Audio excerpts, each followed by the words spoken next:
Selamat pagi, Assalamualaikum. Waalaikumsalam warahmatullahi wabarakatuh, Bapak. Waalaikumsalam. Oke, Pak Rustam Haji, saya Nur Yahya. Iya, Bapak.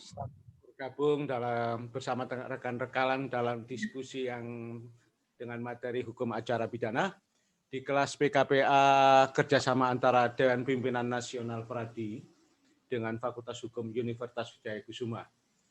Kali ini yang akan mendampingi Pak Rustam Haji, Dr.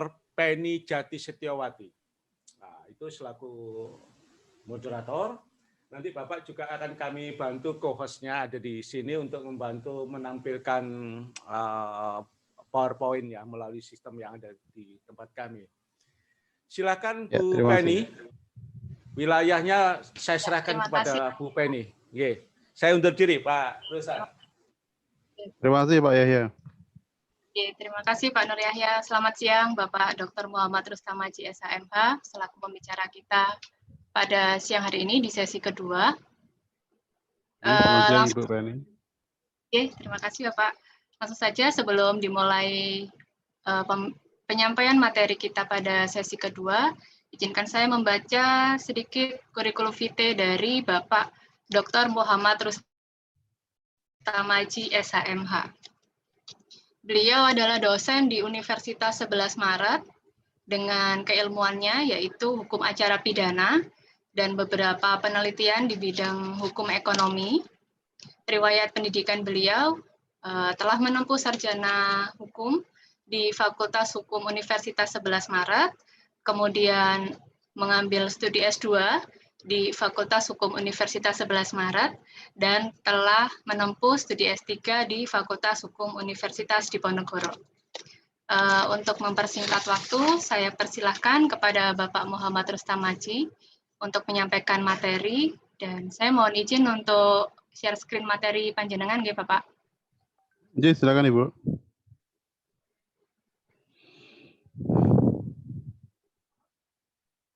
Apakah sudah terlihat Bapak Ibu sekalian? Sudah. Yeah. Ya. Terima kasih. Monggo Bapak Muhammad Rustam Haji. Ya, terima kasih Bapak Ibu sekalian. Terima kasih pada Ibu Dr. Penny yang sudah menjadi moderator ya untuk kesempatan siang hari ini. Dan yang saya muliakan Bapak Ibu sekalian yang ingin mengikuti pendidikan khusus profesi advokat melalui Fakultas Hukum Wijayakusuma Surabaya. Nah, pada kesempatan ini sebenarnya saya sudah menyiapkan PowerPoint yang kemudian semoga nanti masing-masing poin itu bisa disampaikan dengan power begitu ya, Bapak Ibu sekalian.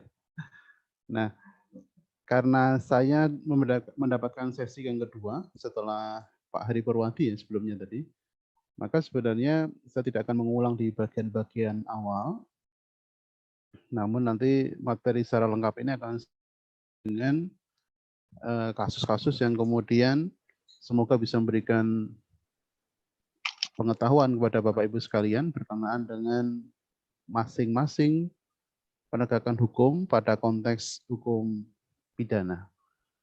Nah, tentu saja penegakan hukum pidana ini memang kemudian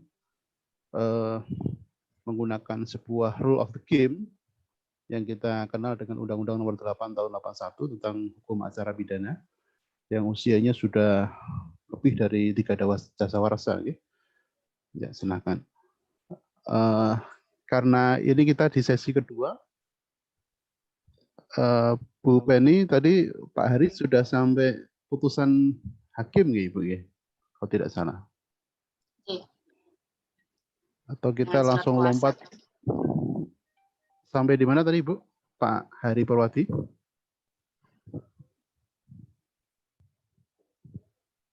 Sudah sampai juga dari surat kuasa, Bapak. Bagaimana prosedurnya di hukum acara pidana? Oh, J. Kalau begitu, karena di bagian... Ya, Bapak.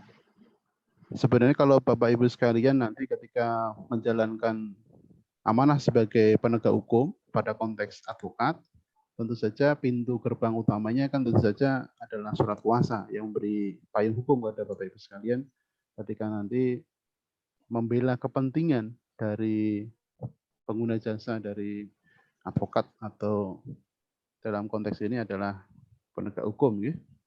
Meskipun ada yang mengatakan advokat itu bukan penegak hukum karena tidak dilengkapi dengan upaya polisional, tetapi tidak selamanya penegak hukum itu mempunyai wewenang tindakan polisional, tetapi dengan tekstualitas undang-undang advokat tentu saja itu memberikan dasar yang jelas bahwa advokat itu merupakan penegak hukum. Nah, sesuai dengan kurikulum yang diberikan pada pendidikan khusus profesi advokat, memang ada step-step seperti ini. Baik mulai dari surat kuasa, formatnya, urgensinya, contohnya, sampai kemudian ketika dalam proses tindakan polisional, mulai dari pemanggilan di tingkat penyidik, penuntut umum, sampai pemanggilan pada sidang, kemudian alur pemanggilan sidang, kemudian skematiknya, sampai nanti proses persidangan pidana, surat dakwaan, hingga putusan. Dan kemarin ketika saya diskusi dengan Pak Hari, memang Pak Hari Purwati memberikan sesi kedua ini untuk setelah putusan kemudian upaya hukum sampai nanti ada tercapainya misalnya kekuatan yang tetap atau inkrah van quisde. Nah, Bapak Ibu sekalian, mungkin kita langsung ke step selanjutnya, Ibu. Mohon maaf nanti kalau ada beberapa kasus mungkin bisa ditampilkan atau mungkin di-share sakit Ibu. Atau saya share screen juga, tidak masalah. Ini selintas bisa, saja. Jadi surat kuasa ini mungkin kalau Bapak Ibu tadi sudah secara teoretiknya dijelaskan oleh pembicara-pembicara sebelumnya. Kemarin di Surabaya sempat ada kasus yang cukup menonjol. Panjenengan nggih. Ya, saya stop. Bagaimana Ibu? Nah, berkenaan dengan surat Bapak kuasa yang ini, ingin share. Nanti untuk kasusnya saja, Bu. Untuk legal opinion mungkin bisa nanti berkenaan dengan share screen-nya. Siap. Oke. Mohon izin ini saya coba share screen juga.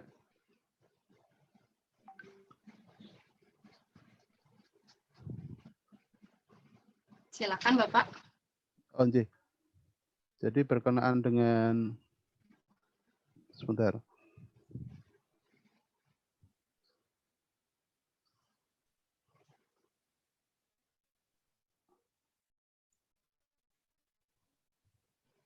Mohon maaf Pak, nggak dengar. Tidak terdengar ya? Atau mungkin dari Bu, apa namanya? Share screen yang tadi tapi kita langsung ke slide selanjutnya saja maksudnya, Bu. Halo Ibu Penny.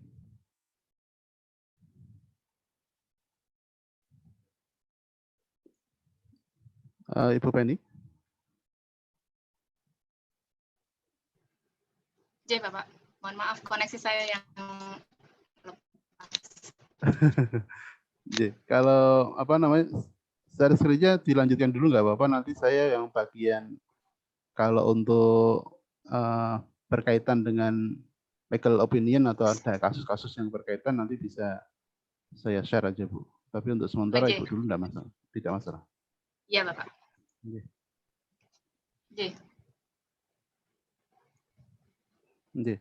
Berkenaan sudah dengan saya share surat screen Bapak. Untuk surat kuasa ini kan tadi Bapak Ibu mungkin sudah mendapatkan kajian-kajian tentang teoretiknya.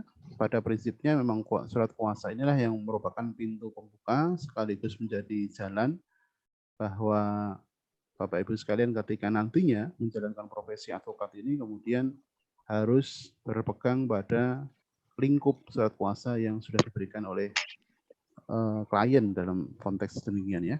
Nah, Ada hal-hal yang mungkin tadi sudah disampaikan pembicara selanjutnya. Pada slide selanjutnya kita bisa lihat bahwa sebenarnya untuk surat kuasa ini, meskipun kita membicarakan hukum acara pidana, tetapi seperti halnya perikatan pada hukum perdata, inilah yang kemudian menjadi payung hukum bagi Bapak Ibu sekalian ketika surat kuasa itu ditandatangani. Jadi ada hak, ada kewajiban yang kemudian selanjutnya bisa dituangkan dalam surat kuasa tersebut. Maka layaknya sebuah perjanjian seperti pasal 1320 bergraduate book sampai berlaku mengikatnya surat kuasa itu, tentu saja itu menjadi poin-poin penting Pacta Sunt Servanda, menjadi bagian penting untuk hubungan antara Bapak Ibu nantinya sebagai advokat di satu sisi dengan klien di sisi yang lain. Nah, ini yang kemudian ada hal-hal yang variasinya menjadi banyak. Bisa jadi dibayar di muka untuk menjalankan langkah-langkah selanjutnya, atau mungkin seperti yang saat ini baru booming, Bapak Ibu sekalian mencermati misalnya kasus gagal bayar dari Bumi Putra misalnya. Maka dari 3,3 juta pemegang polis ini sebenarnya yang tersebar di berbagai kota, ini merupakan sebuah, dalam tanda petik, merupakan subjek hukum yang perlu dibantu dengan advokasi begitu ya. Nah, advokasi inilah yang kemudian bisa saja kalau pemegang polis yang sudah belum menerima haknya, mungkin tidak akan bisa membayar langsung setelah surat kuasa diberikan. Tapi ketika nantinya perjuangan Bapak Ibu misalnya selaku kuasa hukum menghasilkan dengan diperjanjikan di dalam surat pemberian kuasa tadi sekian persen setelah polis cair misalnya, itu adalah salah satu contoh realitas yang saat ini mungkin bisa ditemukan ketika klien atau mungkin mitra yang menggunakan jasa Bapak Ibu sekalian itu memang kondisinya sedang sulit, apalagi saat ini pada pada era pandemi seperti ini. Jadi ada kalanya variasi-variasi berkenaan dengan proses pemenuhan kewajiban dari para klien itu akan berbeda-beda. Nah, Bapak Ibu sekalian, kalau kita mencermati tahap-tahap selanjutnya, memang kemudian karena ini sesi kedua, saya akan lebih ke ini ya, pada sesi selanjutnya saja berkenaan dengan penegakan hukumnya. Kalau Bapak Ibu sekalian mencermati, dalam hukum acara pidana kan sebenarnya melaksanakan tugas atau fungsi dari hukum pidana material. Nah, pidana material ini bisa jadi dalam konteks atau ranah pidana yang sifatnya umum ataupun pidana yang sifatnya khusus. Nah, kalau pada pidana umum tentu saja ada di ranah KUHP, sedangkan pidana khusus atau extraordinary crime itu ada di Undang-Undang Organik di luar KUHP. Nah, itu yang kemudian hukum acaranya akan sedikit berbeda berkenaan dengan pelaksanaan secara normal di dalam proses penegakan hukumnya begitu. Nah, Bapak Ibu sekalian, nanti ketika mungkin slide selanjutnya Ibu, ini yang sudah saya jelaskan tadi berkenaan dengan ketentuan yang mengikat berkenaan dengan hubungan klien dengan ini ya. Ini juga mungkin sudah disampaikan di sesi sebelumnya. Mungkin mohon izin Bu Penny bisa lompat ke setelah putusan saja, putusan hakim di beberapa. Jadi kalau ini kan sudah tadi, kalau secara garis besar, alur persidangannya bisa digambarkan ini. Mungkin di putusan Ibu Penny. Karena di sesi 2 mungkin lanjutan saja. Mohon maaf agak merepotkan meninggal. Nanti ada beberapa kasus yang akan saya tunjukkan kepada teman-teman sekalian. Nah, di sini kita akan mulai sesi kedua ini mulai dari putusan dan upaya hukum. Seperti yang tadi mungkin sudah dijelaskan oleh pembicara-pembicara sebelumnya bahwa ketika proses tindakan polisional setelah Bapak Ibu sekalian nantinya menjadi advokat menerima surat kuasa, sebenarnya sejak surat kuasa itu muncul, maka dalam konteks hukum pidana akan ada banyak aspek yang harus dikerjakan. Misalnya mendampingi sang klien ketika dalam pemanggilan kepolisian. Kemudian biasanya pada poin ini seorang advokat itu kemudian dianggap mumpuni begitu ya, ketika kemudian bisa mengajukan bail misalnya. Kalau penahanan kemudian dibail. Sampai nanti sebelum putusan hakim ini saya akan urai sedikit mungkin ya poin-poin pentingnya. Kemudian kalau penangguhan penahanan itu bisa dilakukan, itu merupakan poin plus bagi advokat yang kemudian mendampingi seorang klien. Selanjutnya ketika mendampingi klien itu ada langkah yang kemudian krusial yang harus dilakukan oleh Bapak Ibu sekalian, misalnya menyusun legal opinion berkenaan dengan duduk persoalan, kemudian potensi-potensi apa yang bisa dilakukan. Misalnya melakukan pra peradilan, apalagi sekarang berkenaan dengan kasus Budi Gunawan yang disidangkan oleh Hakim Sarpin misalnya, itu kan memperluas pasal 77 KUHP. Atau kemudian Bapak Ibu juga bisa mencermati kasus Abdullah Fattah dari Chevron ya. Jadi yang kemudian pasal 77 itu berhasil dibongkar. Dibongkar karena ada, jadi slide-nya biar berhenti sini nggak apa-apa ini. Nanti sampai keputusan. Tapi biar slide-nya di sini dulu. Nah, saya lanjutkan.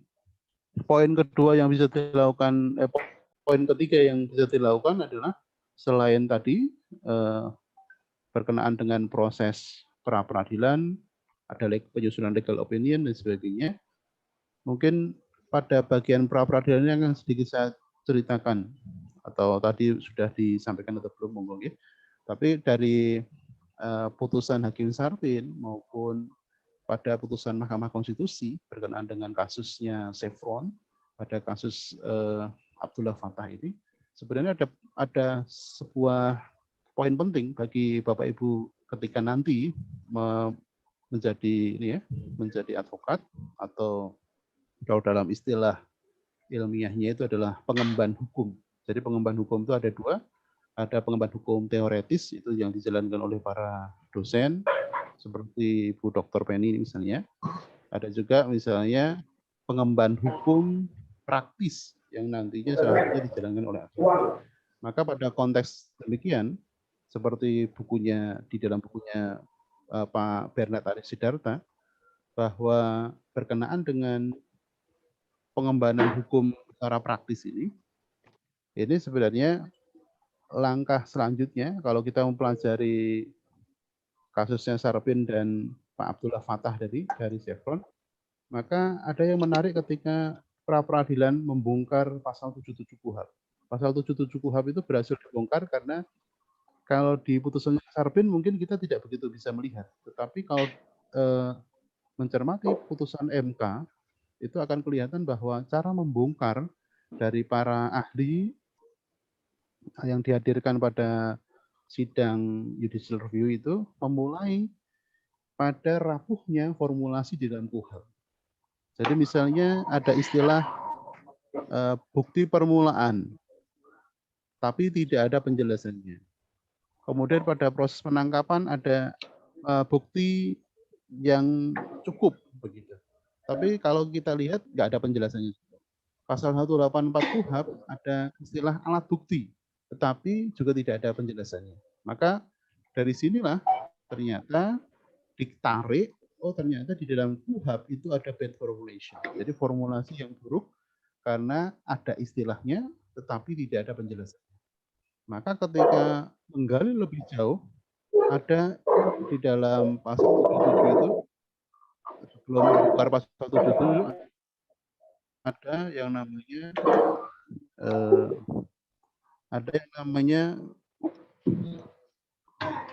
tindakan lain menurut hukum. Nah, tindakan lain itu ternyata juga nggak ada penjelasannya.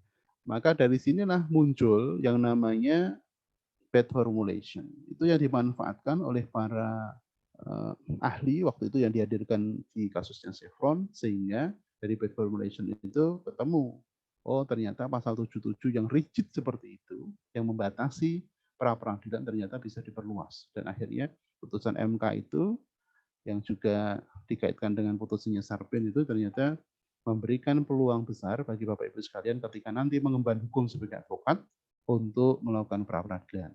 Jadi yang pertama saya ulangi, yang berbekal dari surat kuasa bisa melakukan kajian hukum atau membuat legal opinion, kemudian yang kedua bisa melakukan pra peradilan, atau yang lainnya juga melakukan bail atau penangguhan penahanan.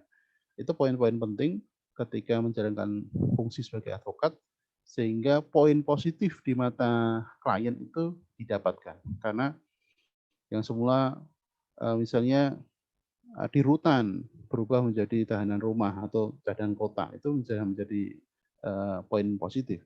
Selanjutnya berkenaan dengan pra peradilan, kalau itu prosesnya berlanjut terus sampai ke proses penuntutan dan proses persidangan, tentu saja tadi sudah dijelaskan berkenaan dengan eksepsi atau tangkisan gitu ya. Nah, di dalam proses persidangan itu sampai akhirnya kalau kita urutkan misalnya sidang dibuka oleh majelis, kemudian ada pembacaan dakwaan oleh penuntut umum, kemudian tugas Bapak Ibu sekalian adalah menyusun eksepsi, tangkisan, baik itu mulai dari sifatnya kewenangan absolut atau kewenangan relatif. Kalau bicara tentang kewenangan absolut tentu saja berkaitan dengan 4 lingkungan peradilan yang saling menegasikan antara peradilan umum, peradilan agama, peradilan tata usaha negara, maupun peradilan militer. Nah, kalau hal ini tidak memungkinkan, maka dicari kewenangan relatif misalnya. Perbedaan sama-sama di dalam satu lingkungan peradilan umum, tetapi bisa berbeda-beda. Misalnya saat ini seperti kasus tadi saya ceritakan Bumi Putra misalnya. Karena ini meluas, kemudian bisa saja satu kantor wilayah itu meskipun domisilinya ada di Solo misalnya, tetapi ternyata kantor wilayahnya itu gabung ke Jogja. Untuk pelaporannya bisa membingungkan. Nah, ini yang kemudian bisa saja nanti diambil alih oleh Polda masing-masing atau diambil oleh Barreskrim langsung kalau tingkatnya nasional. Nah, hal-hal seperti ini yang kemudian memunculkan potensi adanya kewenangan relatif yang kemudian bisa diperdebatkan dalam persidangan nantinya. Kemudian setelah menyusun tanggapan atas penuntut umum dalam dakwaannya, tentu saja ada poin yang lain setelah misalnya diputus sela, putusan sela ternyata kok masih dikalahkan juga, masih ada kesempatan pembelaan misalnya. Atau sebelum pembelaan ada kesempatan juga menyusun berkenaan dengan proses yang namanya pembuktian. Meskipun kalau di dalam teori memang siapa yang mendakwa dia yang membuktikan. Namun demikian ketika Bapak Ibu kemudian di-hire atau digunakan jasanya untuk mendampingi klien, tentu saja ada semacam kewajiban bahwa menyusun sebuah konstruksi hukum yang menegasikan atau meruntuhkan konstruksi hukum dari penuntut umum. Jadi kalau memang bisa diruntuhkan ya diruntuhkan. Tapi kalau tidak bisa diruntuhkan paling tidak melemahkan. Kalau tidak bisa melemahkan minimal membuat ringan potensi dijatuhkannya pemidanaan yang berat. Kan itu yang kemudian harus disusun oleh Bapak Ibu sekalian ketika menyusun konstruksi pembuktian nantinya. Nah, pembuktian sesuai dengan pasal 184 KUHP inilah kemudian yang mungkin ada beberapa kasus yang pernah saya diminta untuk memberikan pendapat hukum. Misalnya di salah satu kasus sudah saya share sebenarnya kepada panitia, nanti mungkin bisa diminta. Ada legal opinion berkenaan dengan kasus notware, Ibu. Bu Penny bisa menampilkan atau tidak kira-kira yang kasus notware?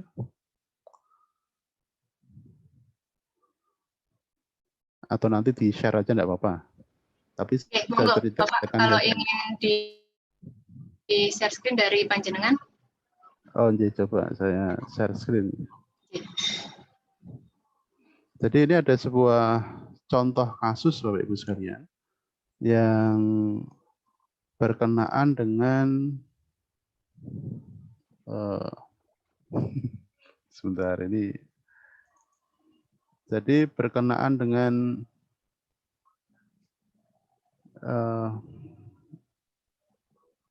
sebentar ini. Jadi sembari saya ceritakan, ada sebuah kasus di Sukoharjo.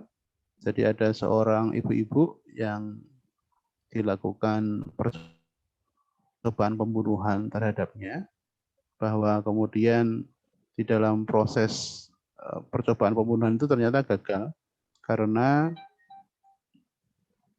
ketidakmampuan dari si pembunuh tadi. Seharusnya dia yang mau membunuh tetapi malah terbunuh begitu. Ini yang kemudian berkaitan dengan pasal 49 KUHP. Nah,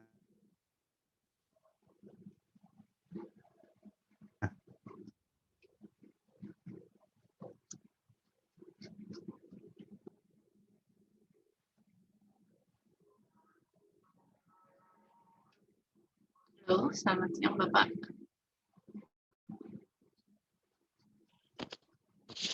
Putus. Pak Rustamaji. Putus suaranya.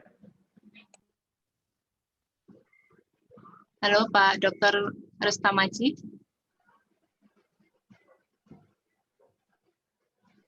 Sepertinya masih ada gangguan, G. Mohon ditunggu Bapak Ibu. Iya.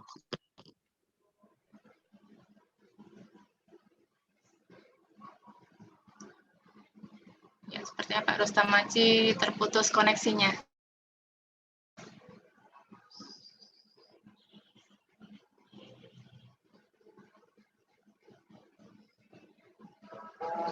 Mungkin hujan, Bu. Iya, beliaunya lagi di posisi di Solo soalnya. Panitia mohon bisa berkenan menghubungi Bapak Rustamaji.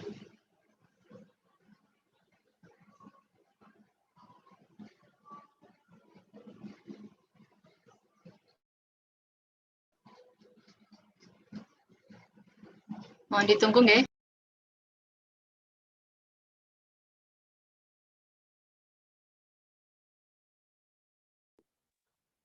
Iya, Mbak Nur.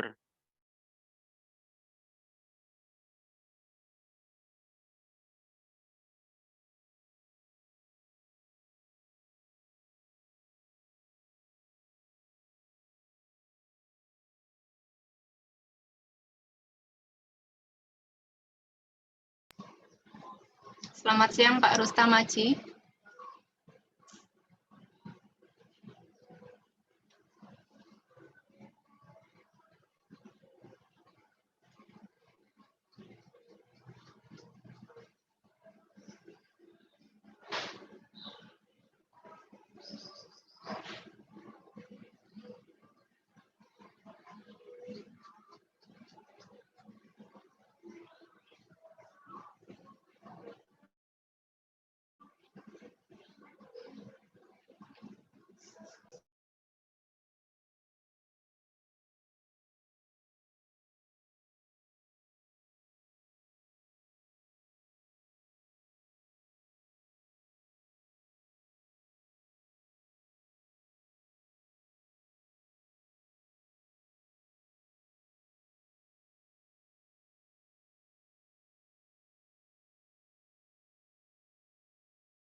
Ibu Penny hilang.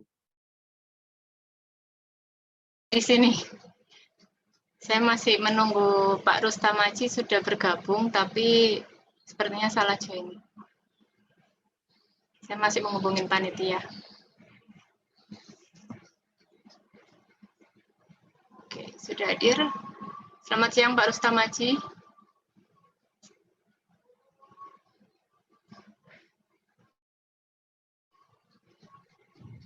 mohon maaf terlempar tadi.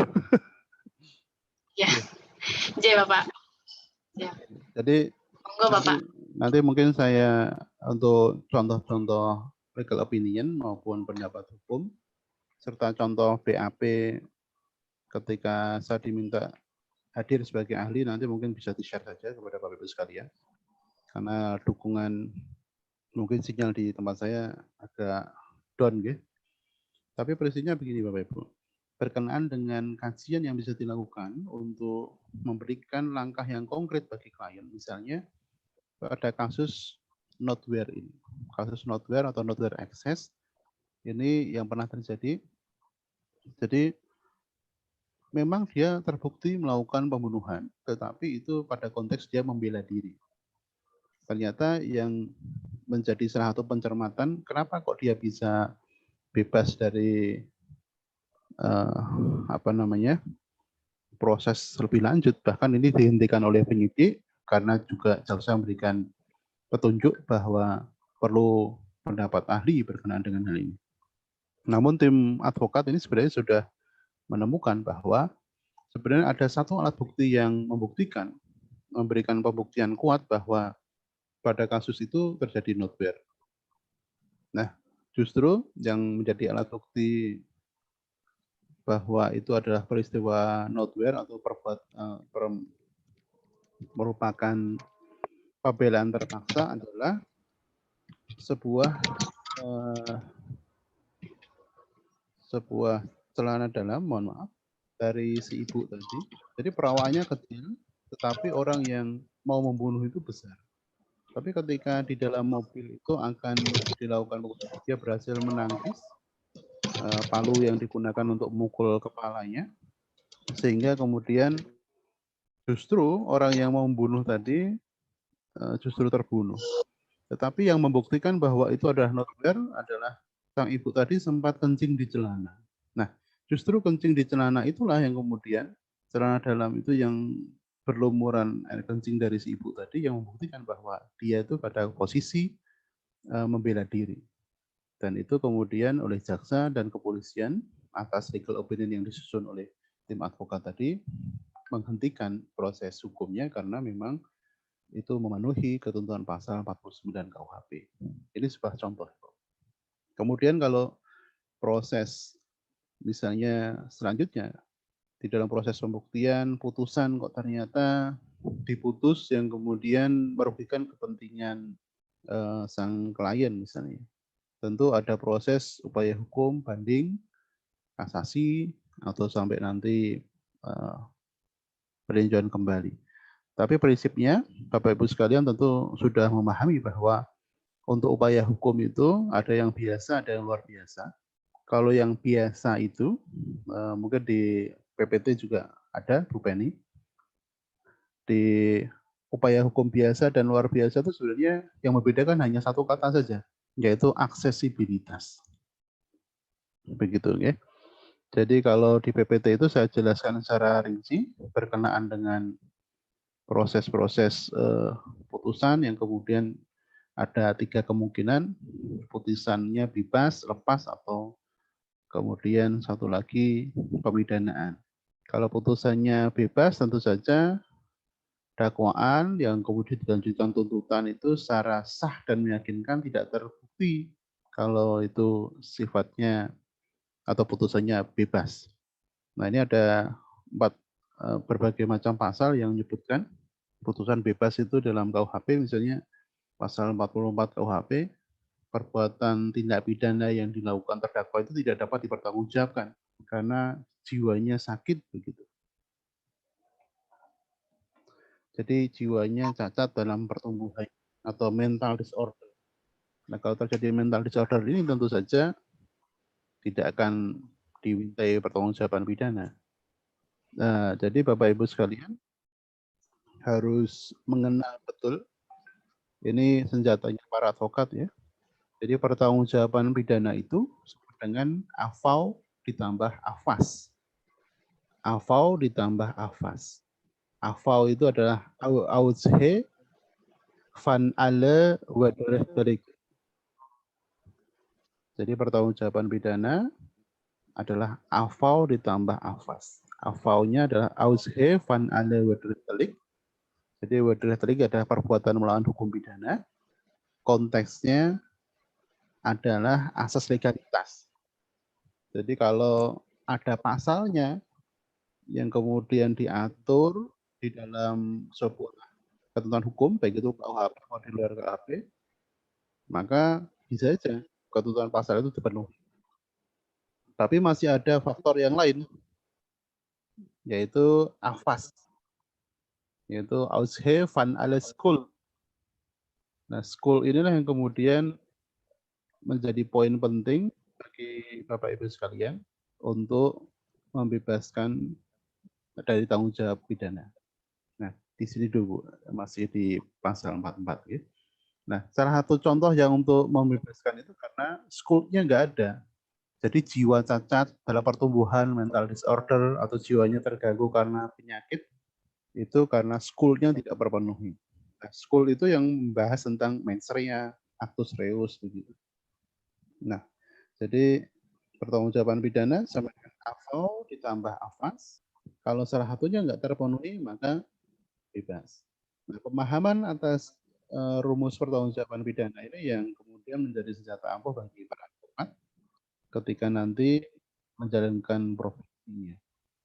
Bahkan kalau Prof. itu mengemukakan dalam RKUHP, itu pertanggungjawaban pidana sama dengan AVO ditambah AFAS ditambah X. Nah, X itu adalah tujuan pemidanaan. Jadi kalau ke depan, mungkin eranya Bapak Ibu sekalian ketika jadi advokat, nanti akan dikenal misalnya rechtelijk pardon atau permaafan oleh hakim.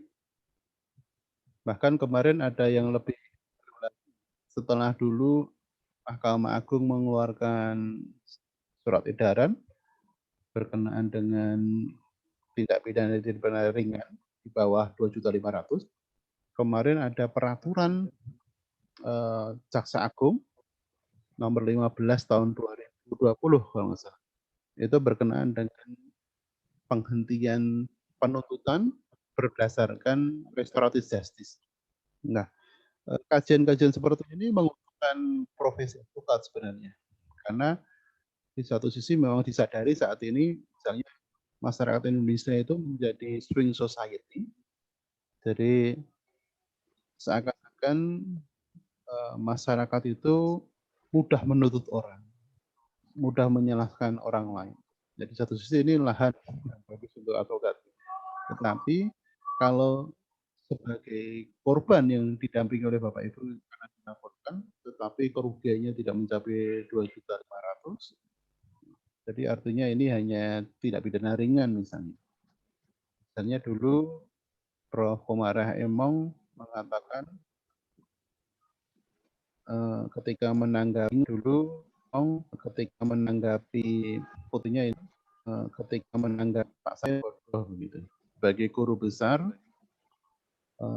hukum pidana tentu saja hal ini karena memang ada kompetensi yang disampaikan oleh Prof. Komarah Emong dan kemudian menyatakan tindakan dari Sarpin itu banyak dikritisi. Dan itu dibuktikan dengan jurnal yang diterbitkan oleh Unpad waktu itu, bahwa dalam tanda petik ya, kebodohan itu muncul. Meskipun saat ini juga menjadi peluang. Nah, ini contoh-contoh lain berkenaan dengan kondisi hukum kekinian, baik itu di Perma, baik itu di peraturan Jaksa Agung, yang membuka peluang bagi Bapak Ibu sekalian dalam menjalankan profesi advokat nantinya itu menjadi lebih ringan. Utamanya mendampingi klien yang kemudian menjadi korban. Nah, kemudian ada contoh lain misalnya putusan bebas itu bisa karena pasal 45. Jadi tindak pidana dilakukan oleh orang yang cukup umur 16 tahun. Jadi ada sebuah kasus yang cukup menarik juga di Surabaya beberapa waktu yang lalu. Jadi ada seorang anak yang sudah kawin, tetapi usianya belum cukup 18 tahun waktu itu. Jadi ternyata proses persidangan yang dilakukan itu yang kasus penusukan itu kalau salah di Surabaya atau di Malang itu saya lupa. Cuma ternyata hakim memutuskan itu tetap disidangkan dengan sistem peradilan anak. Nah, kemudian muncul perdebatan, bagaimana bisa disebut anak oh dia sudah kawin begitu. Nah, ternyata hakim menggunakan penafsiran bahwa tidak peduli dia itu sudah kawin, meskipun kawin itu perkawinan itu merupakan perbuatan orang dewasa, maka ketika anak-anak melakukan perbuatan orang dewasa maka dianggap dewasa.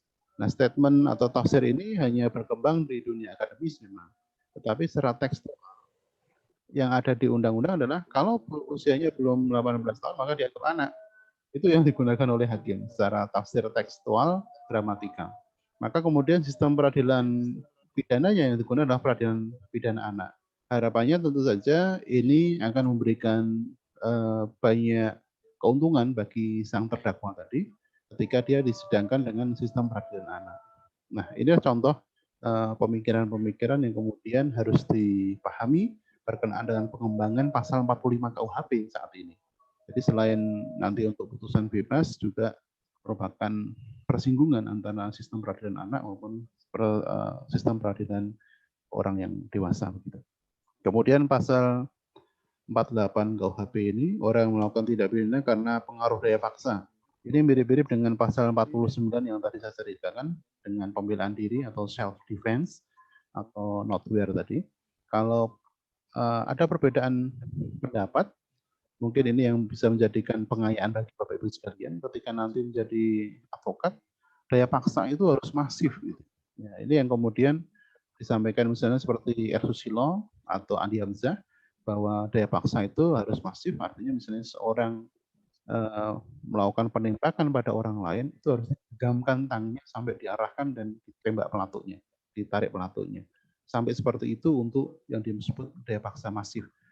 Makanya ketika kemarin ada kasus di Surabaya tentang perusahaan yang tadi saya ceritakan, kok ternyata masih dijatuhi pidana, karena ternyata alur proses penegakan hukum itu membuktikan bahwa si anak tadi sebenarnya ada kesempatan untuk lari, begitu, tapi tidak digunakan. Tapi yang terjadi justru negosiasi yang cukup lama sampai memakan waktu 2 jam kalau tidak salah. Nah, itu yang kemudian memberikan contoh bahwa daya paksa secara masif itu tidak terbukti, sehingga pasal 48 ini gagal dikonstruksi oleh advokat ketika membela sang anak tadi. Kemudian Pak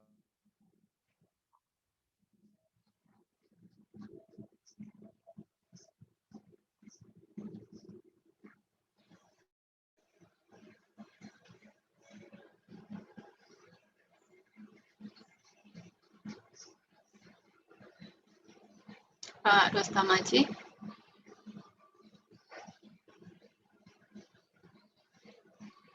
Selamat siang Bapak Rostamaji. Koneksinya terganggu narasumber kita.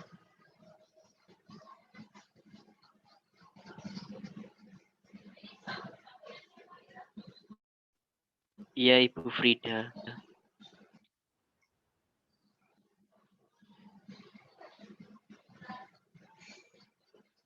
Ya. Sedang terputus, mohon ditunggu Bapak Ibu. Pak Rostamaji, koneksinya terputus.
Mohon maaf terputus Bapak Ibu sekalian. Iya, monggo Bapak. Jadi saya ganti perangkat dulu. Tadi saya Oke. terputusnya di pasal berapa ya? Masih di pasal 48 Bapak. Oke. Jadi Iya. pasal 48 KUHP tadi selain sebagai alasan yang kuat bagi Bapak Ibu sekalian untuk membebaskan klien misalnya. Tapi pasal 48 ini juga menjadi sebuah perdebatan penting di dalam dunia akademis karena yang namanya pengaruh daya paksa itu harus masif begitu Bapak Ibu. Jadi masifnya daya paksa itu dibuktikan atau bahkan harus dicermati secara presisi. Misalnya dalam pendapatnya R. Susilo maupun Andi Hamzah yang memberikan gambaran misalnya berkenaan dengan misalnya pembunuhan yang kemudian di dalamnya ada daya paksa.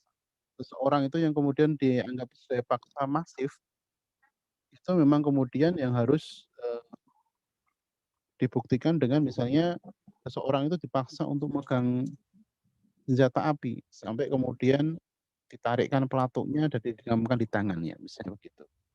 Ini merupakan contoh real yang kemudian harus benar-benar dibuktikan dan ini menjadi peluang penting kalau kemudian daya paksa itu tidak masif maka tidak bisa menjadi konstruksi yang kuat. Sementara kalau self defense atau atau pembelaan terpaksa tadi, notwear, seperti yang saya contohkan tadi, mungkin Bapak Ibu nanti bisa cermati lebih lanjut di legal opinion yang sudah saya siapkan, bahwa pada konsep pertanggungjawaban pidana, AFAU atau Ausgave van alle wederrechtelijknya mungkin terpenuhi. Namun demikian, Ausgave van alle schuld atau schuldnya itu tidak akan terpenuhi karena ada self defense atau daya paksa tadi. Jadi poin pasal 48, pasal 49 itu sebenarnya titik tekannya ada di AFAS, Ausgave van alle schuldnya. Jadi kalau Bapak Ibu bisa menguatkan misalnya berkenaan dengan aktus reus maupun mens reanya, maka poin inilah yang akan membebaskan sang klien misalnya begitu. Nah, selanjutnya Bapak Ibu sekalian, kalau untuk pasal 50 tentu saja untuk melaksanakan ketentuan undang-undang, ini dulu ada isu yang cukup menarik ketika ada seorang advokat yang kemudian menjadi kuasa hukum dari terpidana tindak pidana money laundering. Kemudian dipersalahkan karena bisa saja advokat ini menjadi salah satu profesi yang harus dicurigai karena bisa menjadi pengalih harta kekayaan dari pelaku money laundering tadi.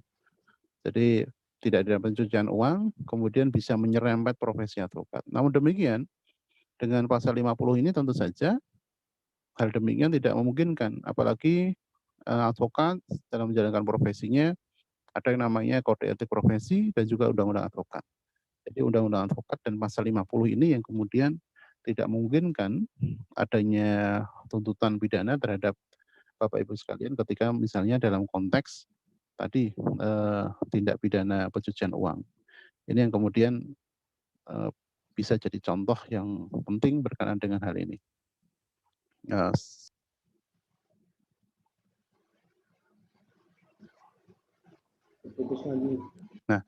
pada slide selanjutnya Bapak Ibu sekalian,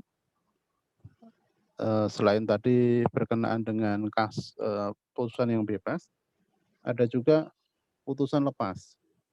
Ini yang beberapa waktu yang lalu juga sebenarnya perbuatannya terbukti, tapi itu bukan tindak pidana.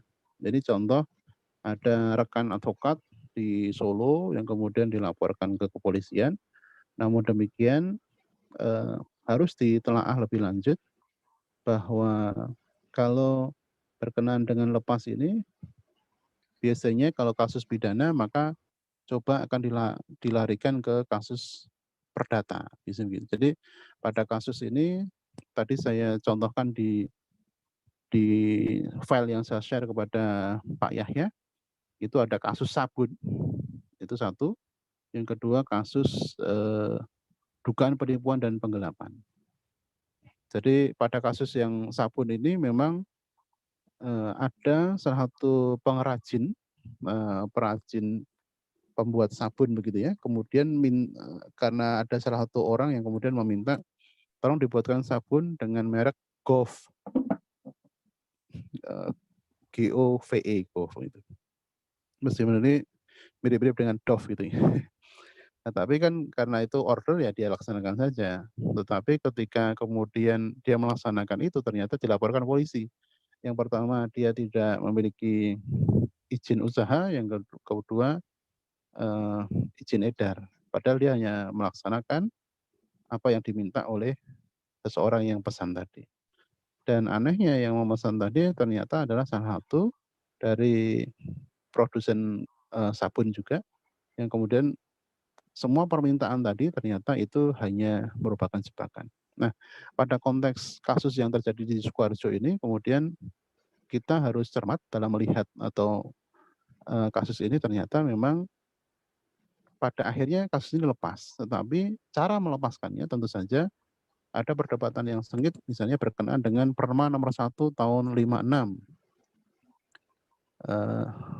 Nanti silakan Bapak Ibu kalau misalnya ada pertanyaan boleh memotong langsung, tidak perlu menunggu ya mungkin ya, untuk mengefektifkan waktu. Ya, silakan. Pertanyaan di kolom chat Bapak. Ya, silakan. Saya izin membacakan dari Berlian Dista. Mohon izin bertanya. Sebelumnya yang saya ketahui bahwa pasal 45 KUHP karena yang dipakai adalah 18 tahun. Mohon koreksi apabila saya salah.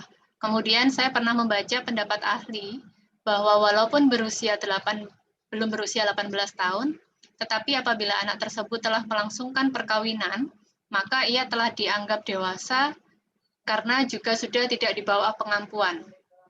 Di Indonesia telah diatur pula mengenai sistem peradilan pidana anak. Mengapa tidak diadili saja menggunakan SPPA apabila memang terbukti telah melakukan tindak pidana dan mengapa harus dibebaskan? Demikian Bapak. Baik, terima kasih atas pertanyaannya Ibu. Memang kemudian tadi yang seperti saya sampaikan, kalau di pasal 45 itu memang karena dia merupakan produk hukum yang lama, batas usia kedewasaan anak itu 16 tahun. Namun demikian, sesuai dengan hukum yang terbaru, itu batasnya 18 tahun. Meskipun di beberapa undang-undang saling berbeda batas usia ini. Ada yang mengatakan 17, 16, 18. Tetapi kemudian untuk melindungi kepentingan yang paling menguntungkan terdakwa, itu yang kemudian digunakan 18 tahun. Jadi di tekstual pasal 45-nya memang 16 tahun, tetapi kemudian di Undang-Undang Perlindungan Anak, SPPA dan sebagainya, itu 18 tahun, betul.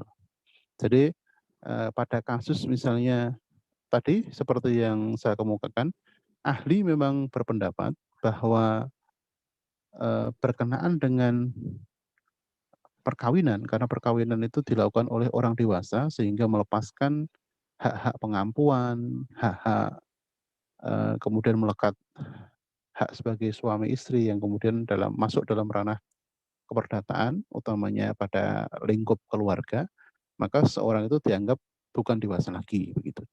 Namun kemudian kalau kita melihat di kasus yang tadi saya sebutkan di Jawa Timur itu ya, yang kasus penusukan itu, hakim hanya menafsirkan bahwa ini harus karena meskipun dia sudah menikah tetapi belum berusia 18 tahun tetap diadili dengan SPPA, sistem peradilan anak. Yang itu yang kemudian oleh sebagian ahli dikritik. Loh, bukankah dia sudah menikah? Harusnya bukan anak-anak lagi tapi sudah dewasa begitu. Tetapi kan itu statement atau pendapat, atau dalam konteks ilmu hukum maka disebut doktrin, yaitu sumber-sumber ilmu hukum tetapi dari para ahli. Sedangkan hakim berpandangan saya tidak memasukkan anak itu dalam proses peradilan biasa, tetapi SPPA, karena teks undang-undangnya tidak mengatur seseorang itu harus kawin dulu, atau kalau seorang sudah kawin maka dianggap dewasa. Yang di teks undang-undang adalah belum berusia 18 tahun begitu. Ya, maka hakim berpedoman tetap diadili di pengadilan anak. Nah, tentu saja peradilan anak ini menguntungkan terdakwa, karena tentu saja kalau dia masih dianggap anak meskipun sudah melakukan perkawinan, maka tentu saja kalau nanti dijatuhi pidana akan lebih ringan, setidaknya sepertiganya lebih ringan. Kemudian berkenaan dengan kepentingan-kepentingan anak, itu biasanya secara teoretik ada 3 poin yang meringankan anak. Kenapa kok kemudian si anak itu lebih diuntungkan? Yang pertama, anak itu kesalahannya tidak dianggap sebagai kesalahan pribadi, tetapi dia hanya sebagai seorang anak yang kemudian dalam kesalahan itu bukan pure kesalahan atau not pure mistake atau kesalahan yang murni, karena anak-anak biasanya pandai meniru lingkungannya, jadi terpengaruh lingkungan. Yang kedua, pertanggungjawabannya karena nalarnya belum penuh, maka pertanggungjawabannya tidak bisa diminta secara penuh. Dan yang ketiga, anak itu berdasarkan sila kedua Pancasila itu merupakan Keten Berweit Human atau merupakan generasi penerus bangsa. Nah, jadi 3 poin ini yang biasanya digunakan dalam peradilan anak sehingga menguntungkan bagi si anak. Kalau Bapak Ibu mengingat kembali tentang asas yang demikian ini, sering kita kenal dengan asas yang kemudian in dubio pro reo. Jadi kepentingan yang terbaik untuk atau yang paling meringankan bagi si terdakwa. Maka ketika tadi dikatakan benar, anak itu meskipun sudah kawin, sudah menikah, tapi belum 18 tahun, kok justru diadili di peradilan anak? Hal itu berdasarkan tafsir tekstual gramatikal dari hakim. Jadi ketika kemudian itu ditanggapi oleh jaksa, oleh advokat dengan argumentasi yang berbeda, hakim tetap bersikukuh bahwa dia berwenang untuk mengadili karena bunyi tekstualitas dari undang-undang itu hanya mengatakan belum berusia 18 tahun. Demikian Ibu. Tapi prinsipnya itu menguntungkan si terdakwa sebenarnya. Terima kasih Bapak. Masih satu pertanyaan Bapak. Monggo kalau mau dilanjutkan materinya. Oh, nggih. Nanti kalau Bapak Ibu ada pertanyaan boleh langsung dipotong saja, tidak masalah. Nah, itu yang kemudian menjadi saya lanjutkan berkenaan dengan putusan lepas tadi. Nah, lepas ini mungkin nanti Bapak Ibu bisa cermati di legal opinion yang saya share. Ada kasus yang kemudian yang kedua itu yang menimpa seorang advokat di Solo ya. Nah, di Solo itu advokatnya dia hanya pinjam uang sebenarnya, kemudian karena dia terlambat membayar uang, membayar utangnya, kemudian dia sudah menyerahkan sebuah mobil sebenarnya.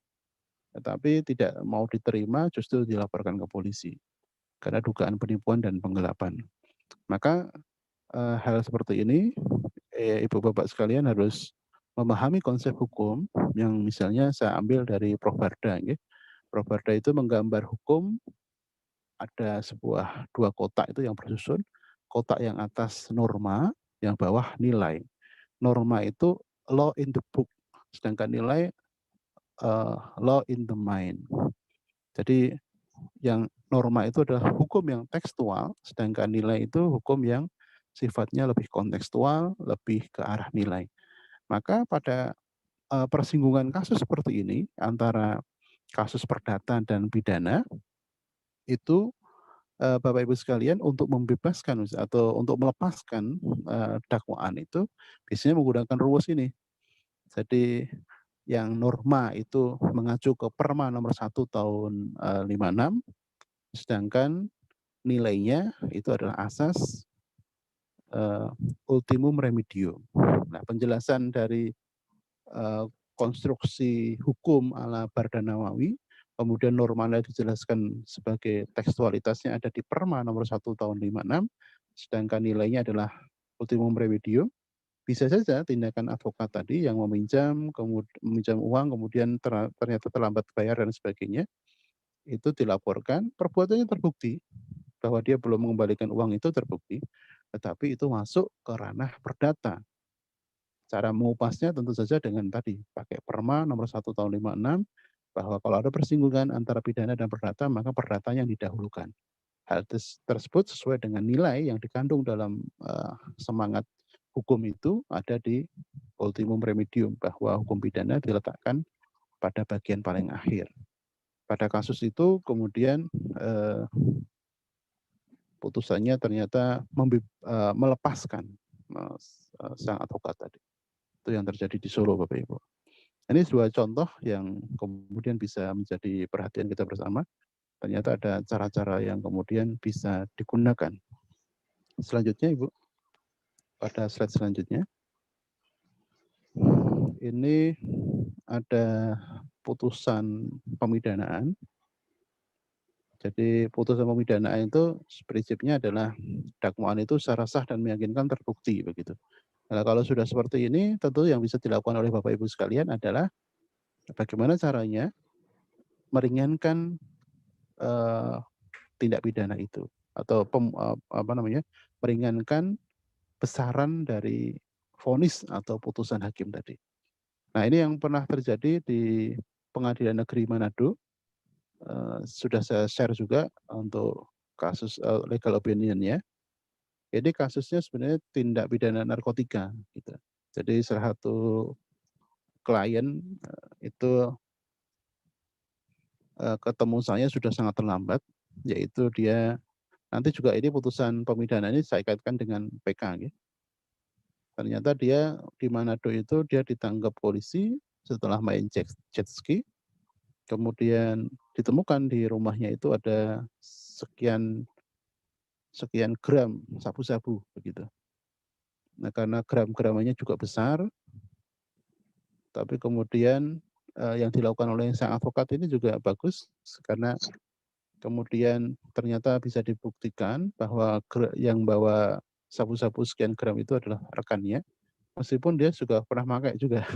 Jadi kalau di tes urin kena juga. Tetapi tidak bisa membuktikan bahwa itu milik yang bersangkutan. Maka langkah-langkah yang kemudian ditempuh adalah dari pemidanaan ini diarahkan ke rehabilitasi. Karena gramasi yang besar tadi dari sabu-sabu tadi tidak terbukti itu milik klien yang ketemu saya itu. Nah, setelah masuk ke situ, ternyata terbukti bahwa gramasinya tidak masuk, kemudian karena tidak terbukti itu punya siapa, yang jelas memang itu masuk di penginapannya dia, tapi tidak terbukti itu milik siapa. Kalaupun pemakai itu terbukti, maka langkah yang dilakukan advokat itu menggeser dari pemidanaan ke arah rehabilitasi.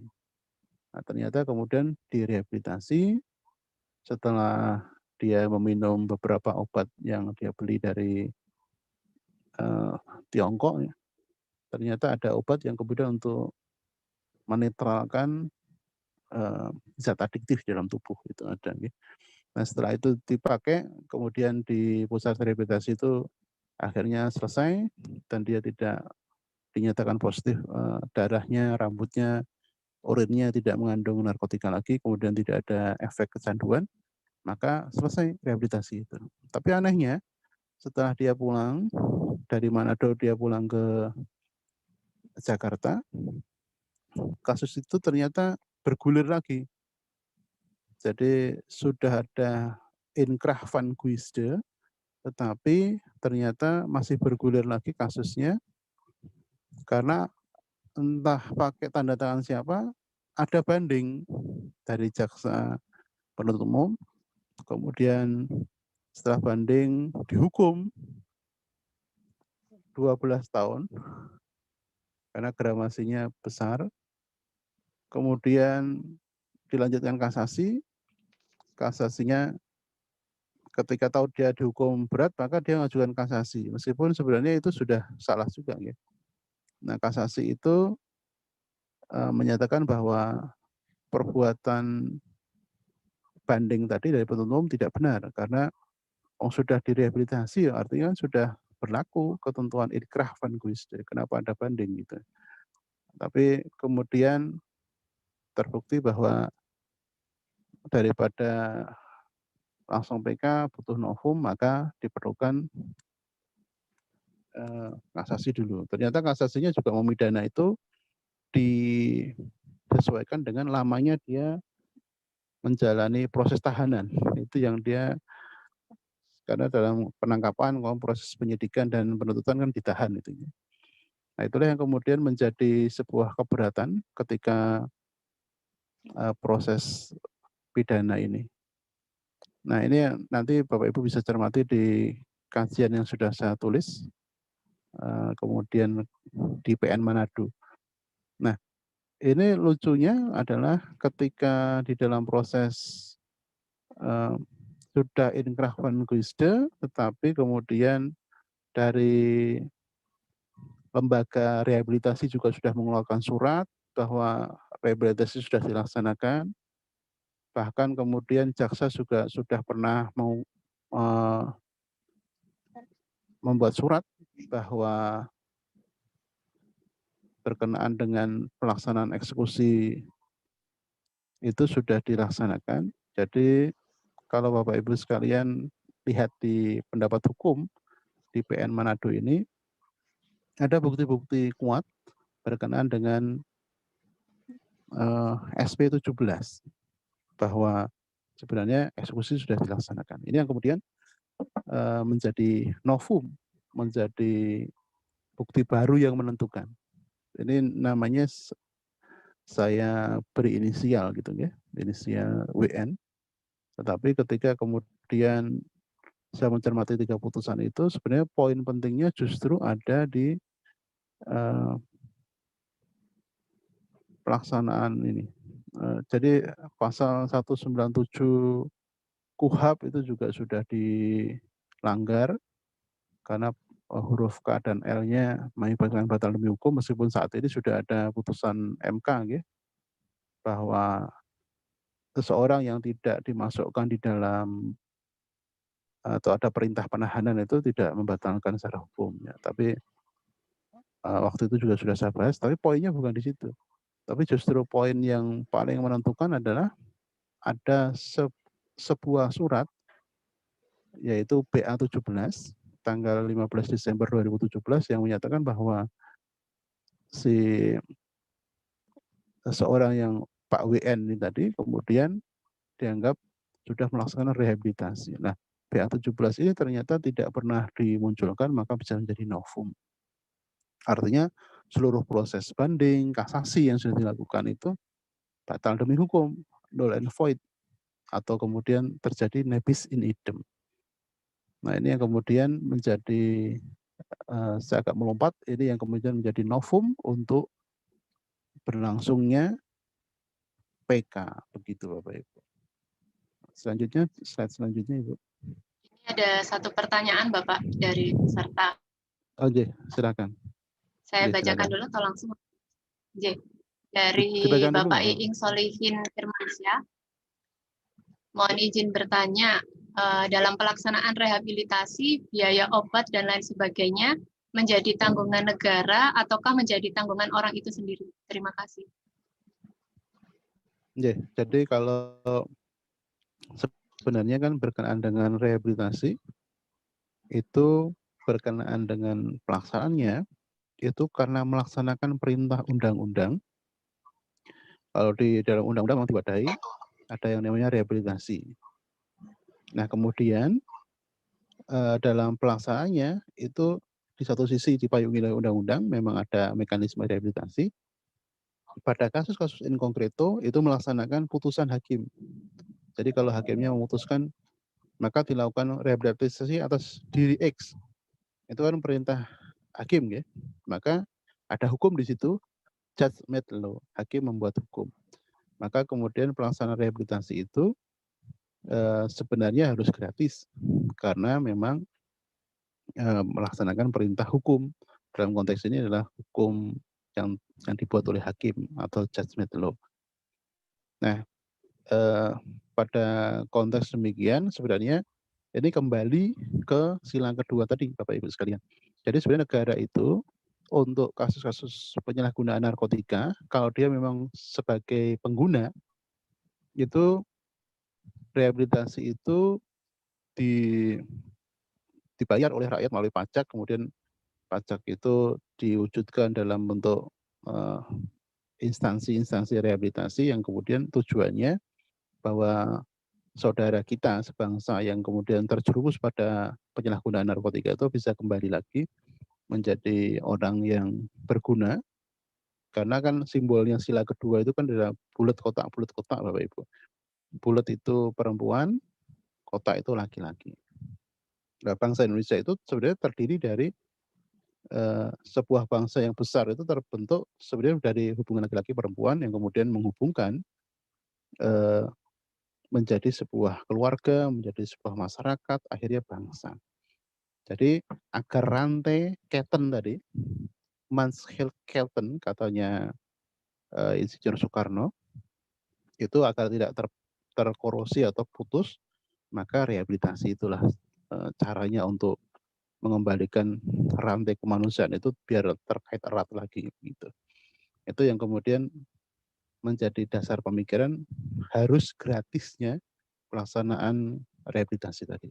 Karena ada payung hukumnya, yaitu undang-undang di satu sisi, putusan hakim di sisi yang lain, dan juga kalau akar filsafatnya ada di sila kedua. Demikian, Ibu.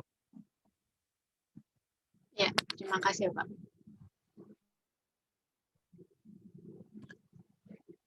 Sembari menunggu pertanyaan Monggo selanjutnya. dilanjut Bapak untuk pembaca. Kemudian ada juga ada satu pertanyaan lagi Bapak sebenarnya. Oh, silakan. Ya, dari Pak Umar Faruk izin bertanya, apakah semua pemakai narkoba dapat dilakukan rehabilitasi, di mana selama ini rehabilitasi cenderung pilih-pilih? Terima kasih. Jadi memang kalau Pak Umar Faruk mencermati hal ini, memang ada lag gitu ya, ada perbedaan. Jadi sisi ideal normatif memang semua pengguna, jadi bukan bandar ya, semua pengguna yang dibuktikan dengan sedikitnya gramasi dari narkotika tadi, itu sebenarnya harus direhabilitasi. Artinya dengan rehabilitasi itu orang tidak kemudian terkungkung dengan narkotika tadi. Dan itu harusnya semuanya, Pak, kalau pengguna. Tapi kalau bandar atau kemudian dia menjadi orang yang memanfaatkan narkotika sebagai bisnis haramnya gitu ya, itu maka pemidanaan secara penuh dengan pasal-pasal yang sudah ditentukan dalam undang-undang narkotika. Tapi ketika dibandingkan dengan kenapa kok pilih-pilih, nah ini saja ada sebuah riset yang kemudian banyak ditulis oleh adik-adik mahasiswa bahwa seorang penyalahguna narkotika itu lebih suka dalam tanda petik ya ditangkap oleh BNN daripada ditangkap polisi. Karena kalau ditangkap BNN dia berpeluang untuk direhabilitasi, sedangkan kalau ditangkap polisi lanjutannya ke kejaksaan dan itu berujung pada pemidanaan. Nah, ini yang kemudian menjadi tanda tanya besar.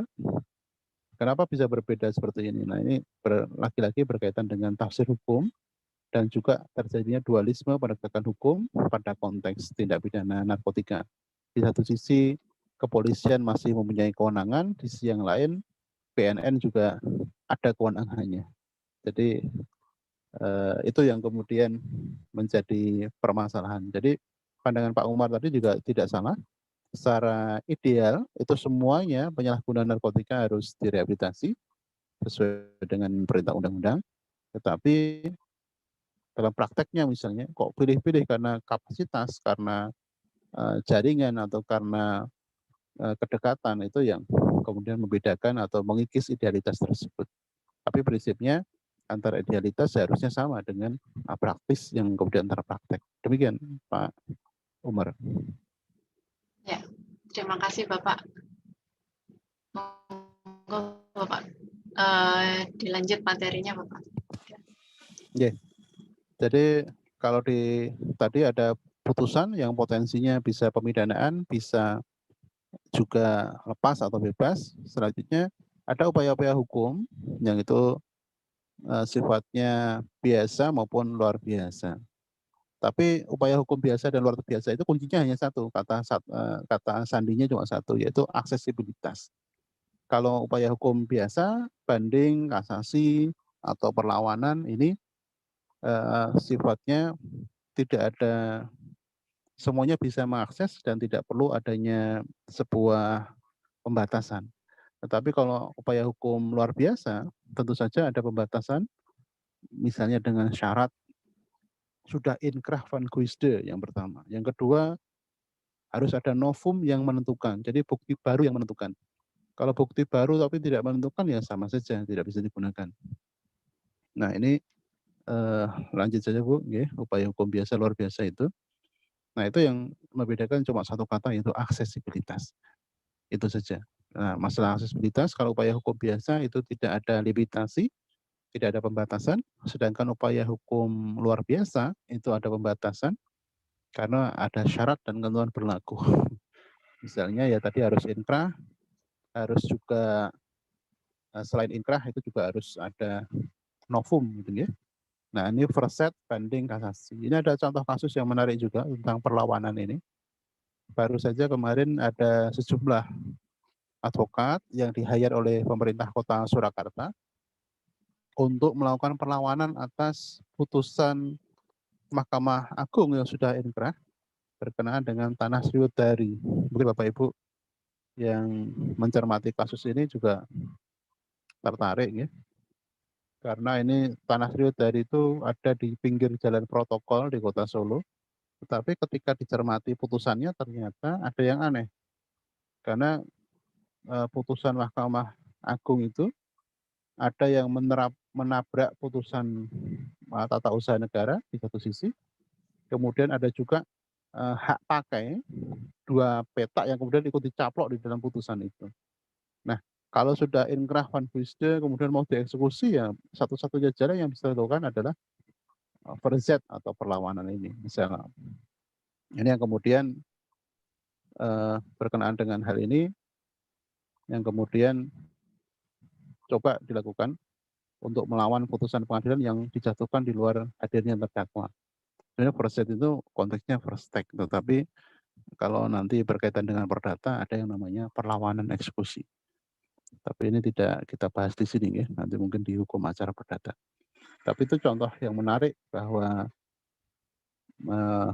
kasus Sriwedari itu ternyata putusan yang untuk dieksekusi itu menabrak putusan yang lain di satu sisi, kemudian ada dua petak tanah yang masih aktif dicaplok juga, itu lucu. Sehingga dengan salahnya objek ini tentu saja itu akan menggagalkan proses eksekusi yang terjadi. Nah, untuk upaya hukum biasa pada konteks hukum pidana, ini ada verzet yang kemudian merupakan reaksi atas first take, kemudian banding dan kasasi. Ketiganya ini sebenarnya bisa diakses oleh siapapun, makanya itu merupakan upaya hukum biasa. Sedangkan berbeda dengan misalnya kasasi demi kepentingan hukum yang hanya dijalankan atau bisa dilakukan oleh Jaksa Agung, dan juga PK yang tadi saya ceritakan berkenaan dengan peninjauan kembali. Nah, itu Bapak Ibu yang berkenaan dengan upaya hukum biasa dan luar biasa, yang kemudian di dalam beberapa contoh kasus yang kemudian bisa kita cermati, misalnya tadi kasusnya ini ya.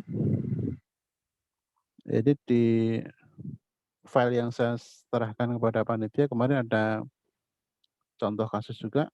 Mungkin di slide selanjutnya Ibu, nanti kita akan lihat PK-nya itu. Di slide selanjutnya tentu saja upaya hukum biasa ada banding, ada kasasi.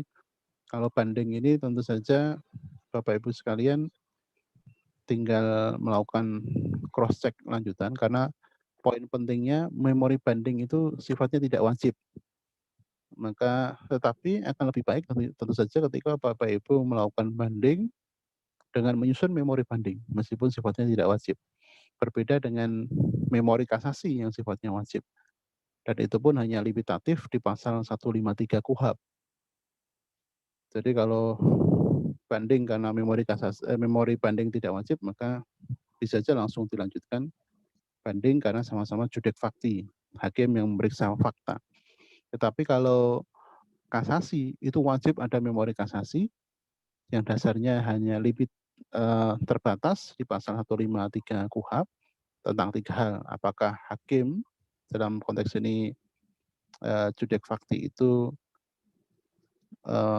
melebihi kewenangannya, atau apakah benar pengadilan sudah melebihi kewenangannya, atau apakah benar hukum acara tidak diterapkan sebagai mestinya, atau kemudian apakah benar sebuah proses pidana itu terdapat kekhilafan yang kemudian nyata terjadi. Nah, itulah yang kemudian menjadi poin penting untuk syarat-syarat memori kasasi yang kemudian tidak sebagaimana memori banding yang tidak wajib. Tapi kalau memori kasasi itu wajib membahas satu di antara 3 hal ini. Jadi berkenaan dengan memori kasasi itu wajib, kemudian poin-poinnya ada di pasal 153 itu.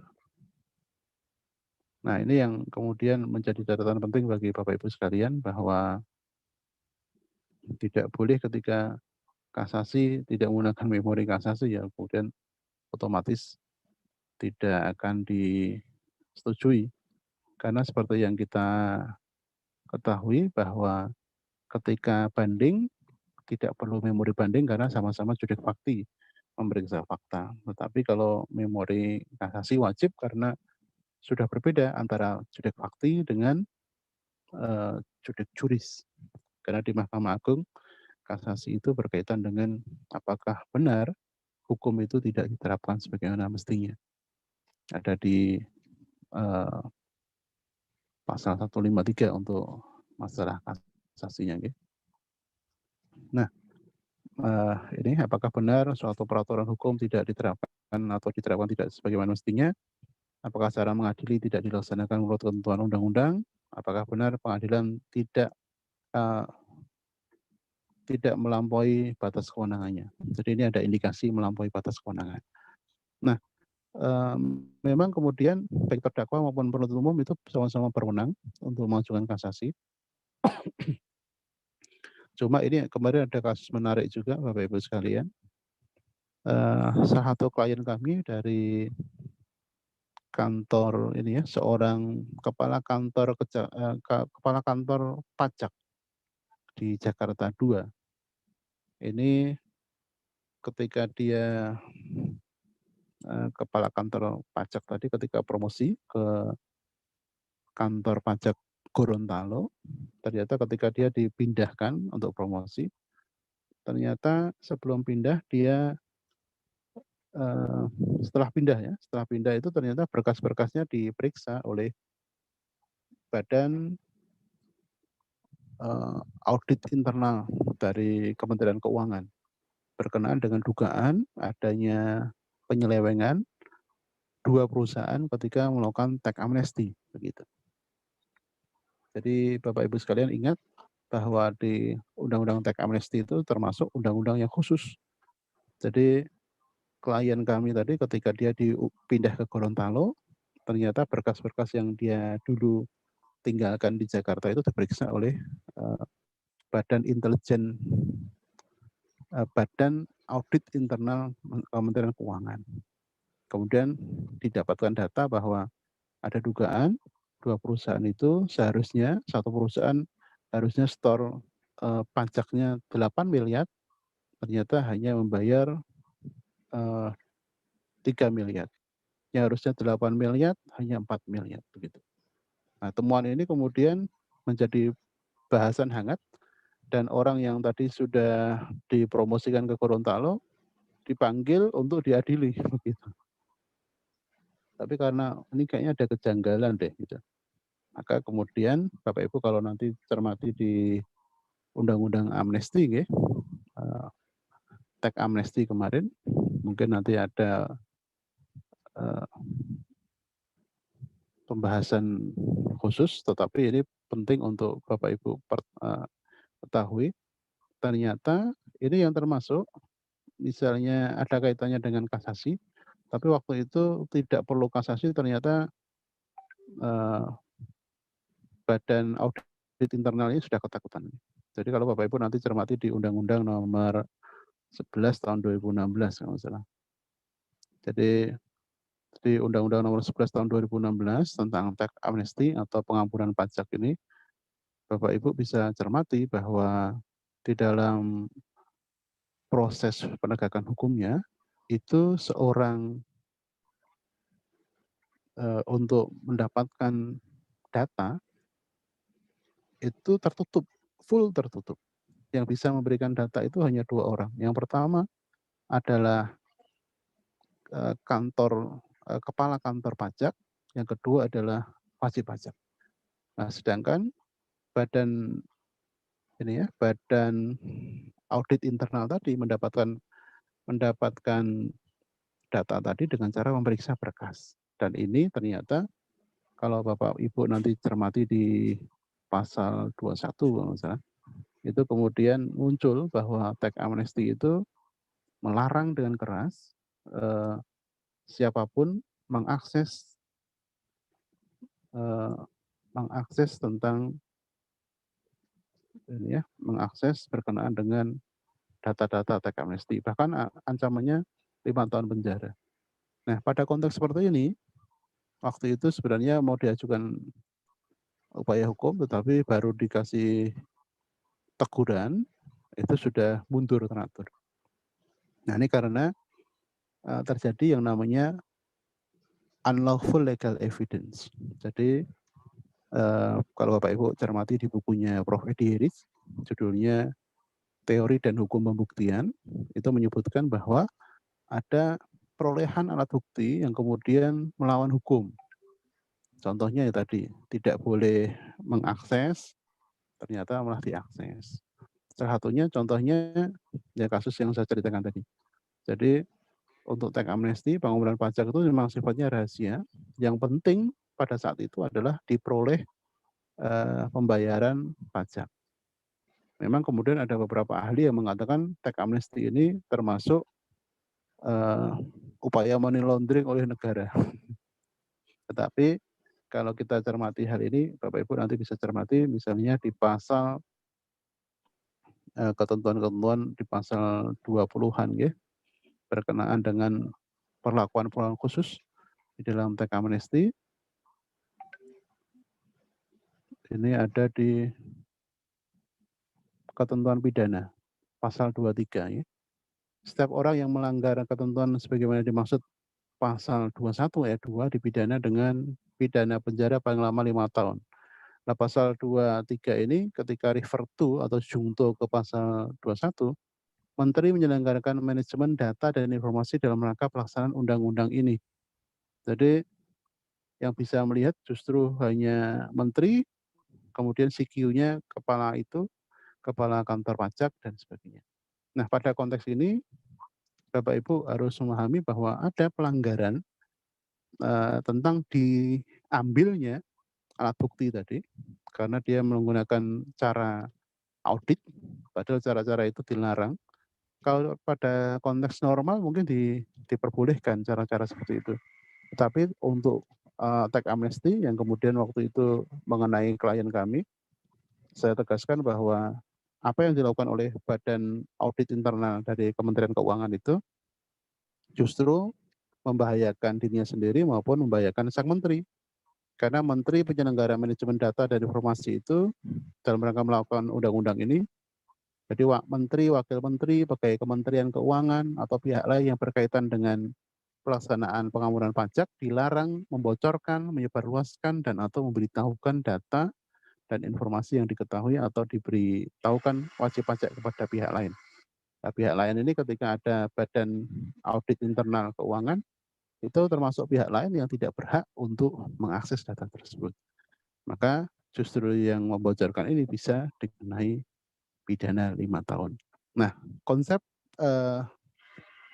menunjukkan alat bukti yang diperoleh dengan unlawful legal evidence tadi, itu termasuk konsep-konsep tainted evidence atau alat bukti yang ternodai. Nah, karena ternodai, maka proses penegakan hukumnya juga tidak akan bisa lebih lanjut dilakukan. Karena alat buktinya ternodai, maka ketika dia mau nangkap yang bersangkutan, tidak akan bisa dilakukan. Itu pun terpatahkan hanya dengan somasi. Ini contoh menarik yang berkaitan dengan, jadi ini kalau terjadi di proses persidangan juga akan terjadi hal yang sama, bahwa ketika proses persidangan tidak mengadili sebagaimana mestinya, baik itu hukum acaranya maupun hukum materialnya, maka merupakan syarat penting untuk diajukannya kasasi. Ini untuk kasasi. Kemudian tadi peninjauan kembali. Silahkan pada slide selanjutnya. Atau ada pertanyaan, silahkan Bu. Iya. Bapak Ibu silakan apabila ada yang ingin bertanya, boleh raise hand atau langsung menanyakan. Waktu kita kurang 15 menit, apabila ada yang ingin ditanyakan atau berdiskusi, silakan. Bu, ini saya sudah kirim di chat. Oh ya, sebentar Pak. Saya buka dulu peninjauan kembali nggak Bapak? Iya, iya. Meskipun tadi kayaknya pertanyaannya tentang kasasi juga. Tentang. Iya, ini ada Bapak pertanyaan dari Bapak Immanuel. Yeah. Izin bertanya. Yang pertama, apakah banding dan kasasi dapat dilakukan di wilayah yurisdiksi yang berbeda-beda, misalnya Sulawesi dengan Jawa Timur? Kemudian yang kedua, apakah terhadap keputusan peninjauan kembali dapat diajukan peninjauan kembali lagi apabila ditemukan novum? Terima kasih. Terima kasih atas pertanyaannya yang sangat kritis, Bapak Ibu sekalian. Jadi yang pertama tadi, apakah kasasi bisa dilakukan di yurisdiksi yang berbeda? Jadi kasasi ini kan terpusat di Mahkamah Agung. Jadi dari wilayah hukum di seluruh Indonesia, pusatnya ya hanya di Jakarta, yaitu di Mahkamah Agung. Nah, bagaimana cara mendaftarkan kasasi ini? Melalui panitera tingkat pertama di PN setempat. Tentu saja ini biar memudahkan Bapak Ibu sekalian ketika nanti mendampingi klien itu cukup mendaftarkan kasasi pada panitera pengadilan negeri tempat kali pertama proses kasus itu dilaksanakan. Jadi kalau di PN setempat dulu sudah banding, kasasi, sampai kemudian peninjauan kembali misalnya, atau dari PN tadi sudah banding terus kemudian kasasi, ya tentu saja panitera PN itulah yang dulu tempat locus delicti itu terjadi. Jadi locus delicti atau tempat terjadinya tindak pidana itu kan biasanya dilingkupi oleh sebuah pengadilan negeri.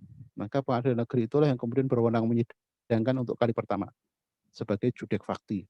Maka ketika nanti kasasi di Mahkamah Agung di Jakarta, maka pendaftarannya melalui panitera tadi. Nah, jalan persyaratan kasasi tadi, jadi putusan di tingkat pertama, tingkat banding, kemudian ditambah memori kasasi, dibundel jadi sebuah dokumen yang satu, kemudian dikirim ke Jakarta, ke Mahkamah Agung. Nah, proses inilah yang kemudian akan dinilai oleh Mahkamah Agung sebagai hakim kasasi, apakah memenuhi ketentuan pasal 153 KUHAP tadi, tentang 3 hal tadi. Nah, itu yang kemudian jadi dari yurisdiksi yang berbeda-beda dalam konteks wilayah Indonesia, ya pusatnya tetap satu di Jakarta, yaitu di Mahkamah Agung. Nah, kemudian apakah peninjauan kembali bisa di PK, jadi PK atas PK. Dulu memang ada perdebatan setelah putusan Mahkamah Konstitusi yang mengabulkan judicial review atas KUHAP, bahwa PK boleh di PK begitu. Nah, kemudian alasan yang diajukan oleh hakim-hakim konstitusi waktu itu adalah karena hukum acara pidana itu ada tujuannya untuk mencapai kebenaran material, kebenaran yang selengkap-lengkapnya, maka tidak boleh dibatasi dengan langkah-langkah formalistik yang sifatnya acara semata, formalistik. Jadi yang formal tidak boleh menutup yang material, itu konsep hukum dari hakim MK. Namun belakangan diketahui meskipun sudah ada putusan MK yang kemudian penuh pro dan kontra karena PK atas PK tersebut, kemudian ada juga produk hukum yang dikeluarkan oleh Mahkamah Agung. Jadi ada rumusan Kamar Hukum PK, kemudian dengan SEMA nomor 4 tahun 2014, meskipun ini hanya SEMA ya, tetapi karena SEMA-nya yang mengeluarkan adalah Mahkamah Agung, maka kemudian berlaku sebagai himbauan yang sebenarnya SEMA ini tidak mempunyai kekuatan mengikat. Tapi karena yang mengeluarkan Mahkamah Agung kemudian berlaku bagi hakim-hakim di tingkat bawahnya, baik itu di tingkat pengadilan tinggi maupun pengadilan negeri, maka efektivitasnya agaknya kemudian menghujam begitu. Jadi PK atas PK itu yang kemudian oleh SEMA nomor 4 2014 ini yang kemudian jaksa tidak diperbolehkan mengajukan PK, itu yang pertama. Kemudian ada juga, karena kan kalau jaksa diperbolehkan untuk PK, maka bisa jadi nanti ada PK atas PK, karena di dalam KUHP sudah ditentukan PK itu, peninjauan kembali itu hanya untuk terpidana dan keluarga atau ahli warisnya. Tetapi kemudian ada fenomena dulu, karena tidak disebutkan maka jaksa mengajukan PK. Nah, itu yang lucu itu. Kemudian itu sudah ada SEMA-nya, SEMA nomor 4 tahun 2014, jaksa tidak diperbolehkan mengajukan peninjauan kembali, sebab yang mengajukan PK itu sudah jelas diatur dalam KUHP pasal 263 ayat 1. Nanti Bapak Ibu bisa cek di situ. Yang dapat mengajukan itu ya hanya terpidana gitu dan ahli warisnya. Nah, itu yang kemudian menjadi poin penting untuk SEMA nomor 4 tahun 2014. Kemudian ada ada SEMA lagi, Surat Edaran Mahkamah Agung nomor 4 tahun 2016. SEMA nomor 4 tahun 2016 itu permintaan peninjauan kembali itu hanya diajukan oleh terpidana atau ahli warisnya ke pengadilan pengaju, kecuali jika terpidananya sedang menjalani pidana di lembaga pemasyarakatan atau rutan negara yang kemudian bisa dilewatkan dari itu. Jadi untuk memudahkan. Ya. Nah, berkaitan dengan PK atas PK ini kemudian MK berpendapat itu boleh, tetapi MA melarangnya. Jadi ada konflik dua mahkamah begitu Bapak. Nah, bagaimana aplikasinya? Aplikasinya tentu saja karena PK atas PK itu di ranah MA, kalau nanti ada yang PK atas PK pasti akan tidak dikabulkan oleh Mahkamah Agung. Jadi ini ada disharmoni antara MK dengan MK. Jadi MK, Mahkamah Konstitusi itu berpendapat bahwa tujuan hukum acara pidana adalah kebenaran material, maka tidak boleh dihalangi dengan mekanisme formil. Tetapi di dalam proses PK, menurut MA, PK itu ya asasnya hanya sekali, begitu. Dan itu untuk mengakses PK saja itu sulit, gitu. Jadi ada novum atau bukti bukti baru yang menentukan. Jadi kalau nanti ada PK atas PK terjadi novum yang baru bagaimana? Kalau menurut MK boleh, Pak. Tapi kalau PK ini karena dilaksanakan di MA dan MA melarangnya, agaknya akan sulit. Jadi novum yang kemudian muncul belakangan dan kemudian sebenarnya menentukan, tapi sudah terjadi PK, maka sesuai dengan asas dari peninjauan kembali itu, PK hanya sekali. Maka itu yang dikhawatirkan oleh Mahkamah Konstitusi bahwa kebenaran material akan tertutupi dengan langkah formil ya bisa terjadi begitu Pak. Demikian Ibu. Terima kasih Bapak. Demikian Pak Immanuel. Kita masih siang. ada waktu 6 menit Bapak. Selamat Ya, siang. selamat. Ya, silakan, Oke, silakan. dari siapa Bapak? Silakan Pak. Dari Jatim Ruscayono, Pak. Halo. Silakan Pak Silakan Nur. Bapak. Iya Bapak. Silakan Pak Nur. Ini di proses penyidikan ya Pak ya. Di mana setelah selesai BAP kan pelimpahan ke penuntut umum. Iya. Nah, ternyata Pertanyaannya, Pak. oleh penuntut umum dikembalikan, yaitu P19 dikembalikan ke penyidik. Mungkin ada penambahan atau pengurangan pasal yang disangkakan. Iya. Dalam hal ini tersangka atau penasihat hukumnya bisa menolak apa tidak. Demikian juga andai kata pada saat proses di persidangan ternyata ada pasal yang nggak sesuai dengan di BAP. Kemudian yang kedua ya, boleh tanya yang dua ya Pak ya? Ya, Halo? silakan Bapak. Silakan Boleh Bapak. Bapak, Ya. silakan. Berkaitan dengan pasal 99 UHP itu Pak, mengenai ganti rugi. Apakah ganti rugi itu dijadikan satu pada saat tuntutan oleh penuntut umum atau kita berdiri sendiri mengajukan semacam gugatan bersamaan dengan tuntutan penuntut umum? Terima kasih Pak. Terima kasih Bapak. Terima kasih atas pertanyaannya. Ini kok langsung saja Ibu, G. Ya, monggo Bapak, langsung saja.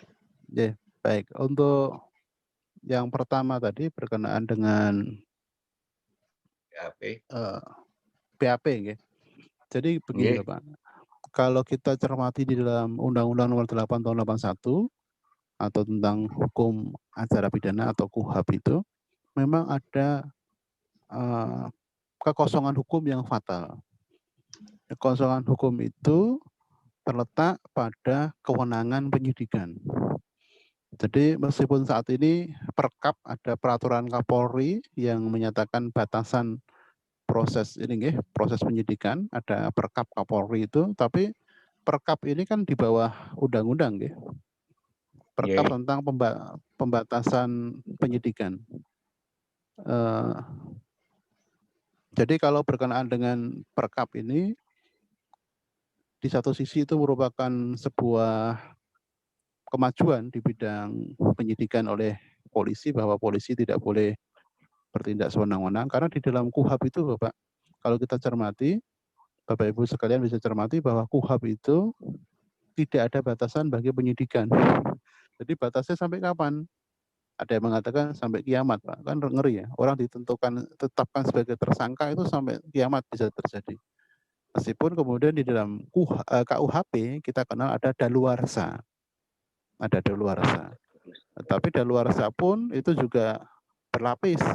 Kalau kemudian dilakukan upaya tindakan hukum lagi, maka itu akan dihitung daluarsa yang baru, itu merepotkan sekali. Jadi seakan-akan di dalam KUHP itu tidak mengatur ketentuan mengenai kapan penyidik itu harus menyelesaikan tugasnya. Maka muncul Perkap nomor 6 tahun 2019 tentang penyidikan tindak pidana yang kemudian memberikan guideline, aturan bagi penyidik bahwa tidak boleh berlama-lama. Nah, berlama-lama itu bagaimana batasannya? Itu kemudian diatur secara rigid bergantung dengan konsep ini ya, komunikasi atau koordinasi horizontal dengan penuntut umum. Nah, kalau penuntut umum membahas BAP-nya penyidik itu ada batas waktunya, yaitu 14 hari.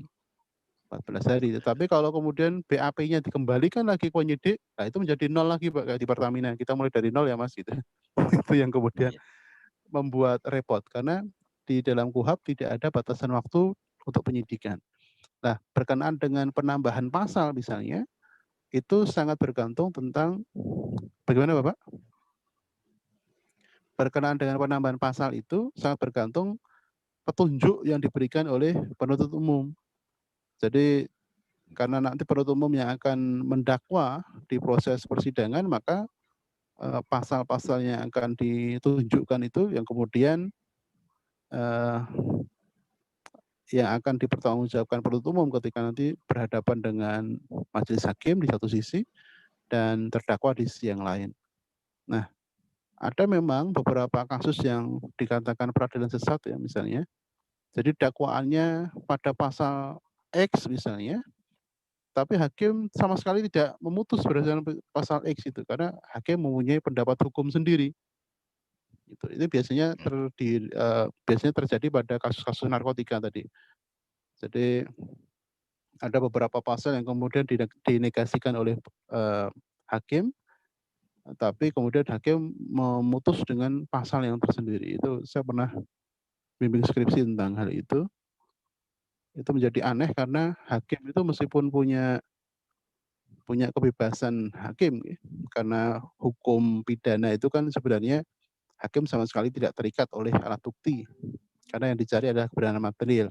Tetapi dasarnya tetap harus sama, yaitu dasar yang ada di dalam dakwaan. Kalau ada hakim, nanti mungkin Bapak Ibu bisa cari, memutus di luar pasal yang ditentukan, itu ada, pernah terjadi itu.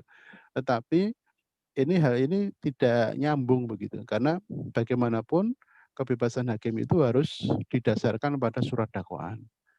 Nah kalau misalnya mendakwanya hanya 5 tahun, padahal ancamannya sampai 10 tahun. Hakim memutus di atas itu tidak masalah, asalkan pasal itu memang kemudian itu yang kemudian dikenal dengan ultra petita. Jadi kalau di dalam konteks hukum perdata, tun itu ada intra petita, maka di dalam pidana bisa saja terjadi ultra petita. Di atas petitumnya, di atas tuntutannya. Nah, tapi itu sama sekali tidak masalah bagi hakim sepanjang surat dakwaannya memang ancaman pidananya mengatur hal itu. Yang agak kelewatan batas tentu saja ketika pasalnya X ternyata diputus dengan pasal Y. Ini saya pernah menemukan putusan seperti ini sampai bingung menjelaskannya karena tidak ada jalur seperti itu seharusnya.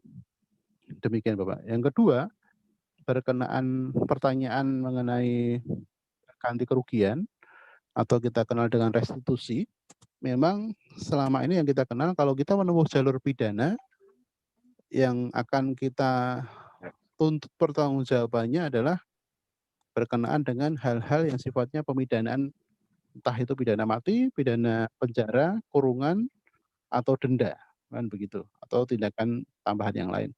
Tetapi ketika proses restitusi itu biasanya terjadi ketika di dalam proses pembuktian, Bapak. Jadi kalau misalnya Bapak Ibu sekalian mendampingi korban, sementara ada advokat yang lain mendampingi terdakwa. Bisa saja kemudian ketika dalam proses persidangan pidana biasanya hakim akan memeriksa saksi korban kali pertama. Nah, saksi korban yang diperiksa itu setelah ditanya oleh hakim, penuntut umum maupun advokat dari bahkan terdakwanya boleh bertanya. Biasanya ada sesi yang penting bahwa hakim akan menanyakan saudara saksi apakah ada kerugian begitu. Nah kalau kemudian ya yang mulia saya menanggung kerugian material sekian dan saya sudah menghitungnya dan saya minta restitusi yang harus diganti oleh si terdakwa. Maka hakim mempunyai dua pilihan. Bisa memerintahkan penuntut umum, saudara penuntut umum silahkan kerugian yang diderita oleh saudara korban ini dimasukkan juga di dalam rekisitor saudara nantinya. Jadi dimasukkan di tuntutan nantinya. Atau yang kedua, Bapak bisa menempuh cara keperdataan untuk menggugat si terdakwa tadi. Tentu saja kalau hal ini dilakukan tentu saja berkaitan menunggu karena proses pidananya sudah jalan, maka akan menunggu apakah nanti inkrah van Guste dulu, baru kemudian gugatannya bisa jalan. Itu ada plus minusnya. Jadi lebih menguntungkan kalau kemudian digabungkan ke rekisitornya penuntut umum. Karena sebenarnya penuntut umum itulah yang kemudian kalau kita pahami bahwa penuntut umum itu menjalankan teori le kontrak sosial. Jadi ketika kita sebagai anak bangsa punya hak, kalau dulu zaman nomadik itu kan orang berpindah-pindah, kalau dipukul ya bisa membalas mukul, kalau dirampas hartanya bisa melawan langsung. Tetapi dalam konsep negara hukum, kemudian konflik horizontal itu sudah dihapuskan dengan cara ada peradilan. Nah, peradilan itu diwakili oleh penuntut umum. Maka seorang korban tadi bisa saja kemudian meminta penuntut umum untuk menggabungkan dalam rekisitornya atau surat tuntutannya atas kerugian material yang kemudian dimintakan kepada terdakwa. Demikian Bapak. Terima kasih. Ya, terima kasih. Terima kasih Bapak. Mohon maaf Bapak karena keterbatasan waktu kita sampai jam 1. Jadi sesi ini dengan terpaksa harus diakhiri Bapak. Terima kasih Ibu atas kepercayaannya. Terima kasih teman-teman sekalian, Bapak Ibu sekalian yang sudah menyimak. Mohon maaf ketika Terima kasih atas perkenan dan ilmunya Bapak. Mohon nanti untuk bahan-bahan hukum yang sudah saya share bisa dibagi. Terima kasih. Ya. Terima kasih saya sampaikan kepada Bapak Dr. Muhammad Rustama JSHMH atas materi yang sudah disampaikan pada sesi kedua. Semoga bermanfaat bagi teman-teman Bapak Ibu dari peserta PKPA. Matur nuwun Bapak. Izinlah Ibu Bapak sekalian. Teman-teman. Ya, terima kasih Bapak. Untuk Bapak Ibu peserta PKPA, sekarang jadwalnya untuk istirahat. Jadi silakan Bapak Ibu sekalian istirahat dan nanti kembali lagi pada sesi ketiga pukul 13.30. Demikian dapat saya sampaikan. Saya undur diri. Terima kasih. Assalamualaikum warahmatullahi wabarakatuh. Terima kasih. Terima kasih Mbak Penny. Waalaikumsalam warahmatullahi wabarakatuh.